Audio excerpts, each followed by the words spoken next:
Yo, what's cracking everyone? Ericship 111 here, and I've got a very special video today.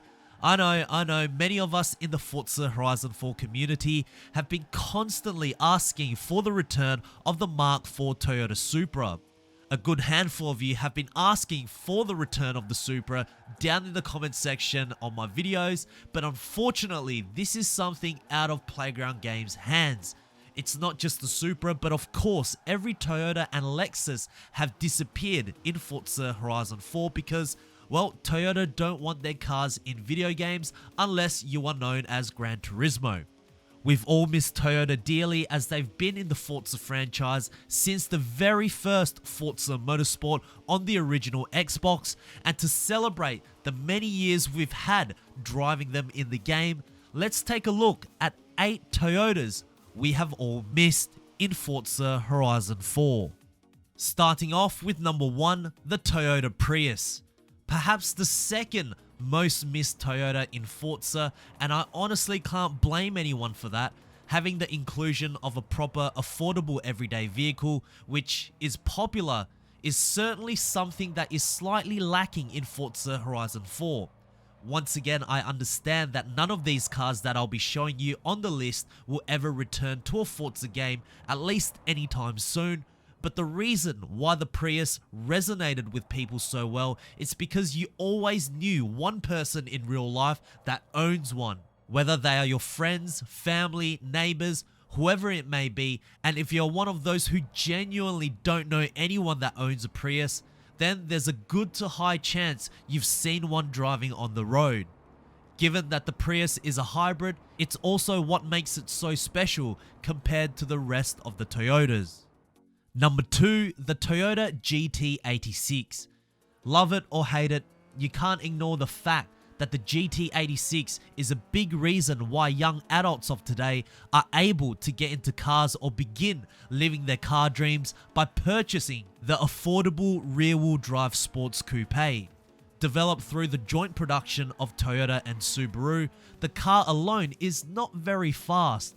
Powered by a 2-litre naturally aspirated boxer engine produced by Subaru, it only makes around 200 brake horsepower, which is perfect for a car to give a resurgence to the JDM car culture of the 1990s.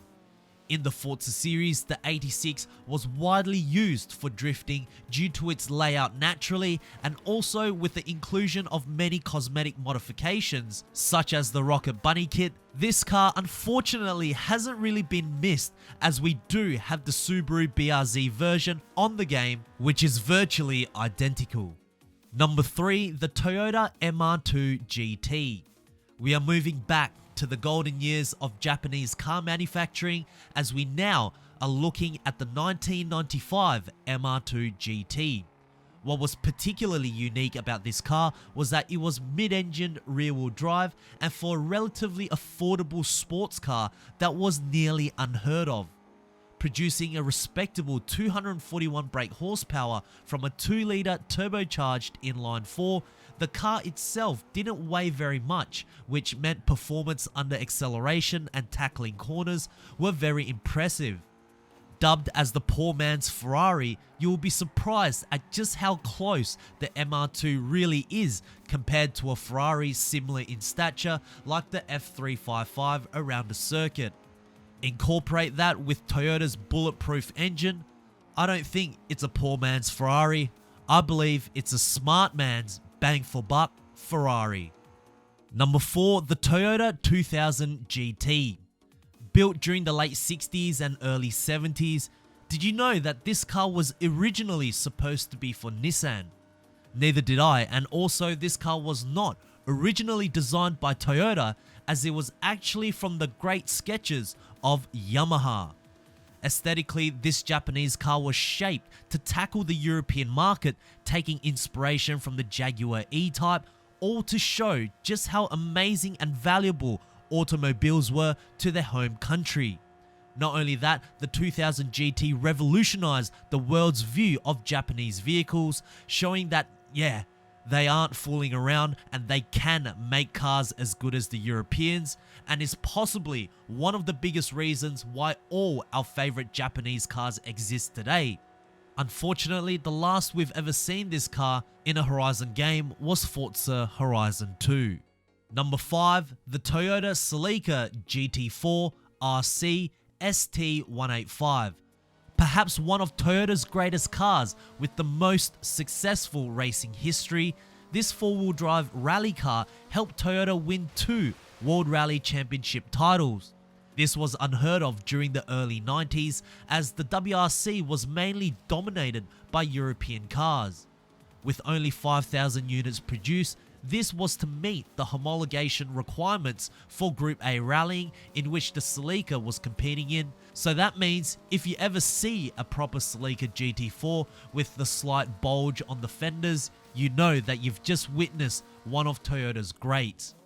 Producing 232 brake horsepower from a 2-litre turbocharged inline-4, this RC Celica is a little bit special. It is known as the Carlos Sainz edition. No, not the current Formula 1 driver, but his father, which led Toyota to 2 championship victories back to back. Certainly a car we all truly miss driving. Number 6, the Toyota Supra GT Twin Turbo. Perhaps one of Toyota's most underrated vehicles due to the manufacturer producing wonderful vehicles across all ranges during that time, the Mark III Supra just tends to get overlooked. Although I must say that the shape of this Supra is not necessarily iconic, nor does it truly have that big of a cult following. In the game that it was featured in, this Supra was unique. It was right-hand drive, and most importantly, it featured an engine that the Americans never got in their local dealerships. It was powered by a 2-litre twin-turbo inline-6, codenamed as the 1G GTE, which in real life, it's supposed to have the tuning capabilities similar to the infamous 1JZ engine. Of course, I'm not talking about power, but just the ease to bring power up is what made these cars so special. Number 7, the Toyota AE86. Amongst one of the most recognizable cars within the car community, not only were these great cheap cars to purchase and modify, but the front engine rear-wheel drive layout made it one of the best cars to drift in.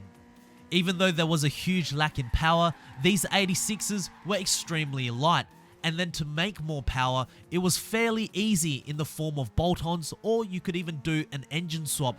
Either way, this car would be a dream to own at a time like this, as they just don't make cars like they used to. Unfortunately, due to the anime Initial D reaching pop culture status, the AE86 is now so highly sought after, especially with the pop-up headlights and the two-tone panda color. These do not go for cheap. In fact, it's cheaper to buy its 30-year-old successor than it is to find a decent condition AE86. Last but certainly not least, the one we all miss the most, the Toyota Supra RZ. Before Toyota revoked their license from Forza to use their brand, this Mark IV Toyota Supra was featured since the very first Forza Motorsport 1. It is one of the very few cars that have nearly appeared in every single Forza title, and would have continued to Forza Horizon 4 if Toyota didn't become the bad guys. Reaching legendary status not just for the way it's been shaped, but it's mainly because of the 3-litre twin-turbo inline-6 known as the 2JZ GTE engine, one of the most recognizable and respected engines in the world, as from factory, they didn't come out with much horsepower due to a silly gentleman's agreement in Japan limiting the Supra's potential to around 300 brake horsepower. But we all know that these engines were made for power, and doubling that amount with barely any modifications was very easy. One big reason for the Supra reaching pop culture is that it was featured in the original Fast and Furious movie, where it appeared in bright orange taking on the fearsome American muscle, and from that day onwards, the Supra has been the most popular and well recognized car Toyota has ever created. So there we have it, guys, 8 Toyotas that we all miss in Forza Horizon 4 that hopefully one day we'll get to return to a Forza game. Anyways, Write down in the comment section below just how much you miss the Toyota Supra and every other Toyota as well, because I know you guys just simply want to vent out. And also, if you guys did enjoy this video, please make sure to smash the thumbs up button. That would really help me out. Lastly, if you guys would like to see more Forza Horizon 4 content and car lists like this, make sure to click the subscribe button with notifications turned on. That way you won't ever miss out on another video that goes live. And I hope to see you guys in the next video. Peace.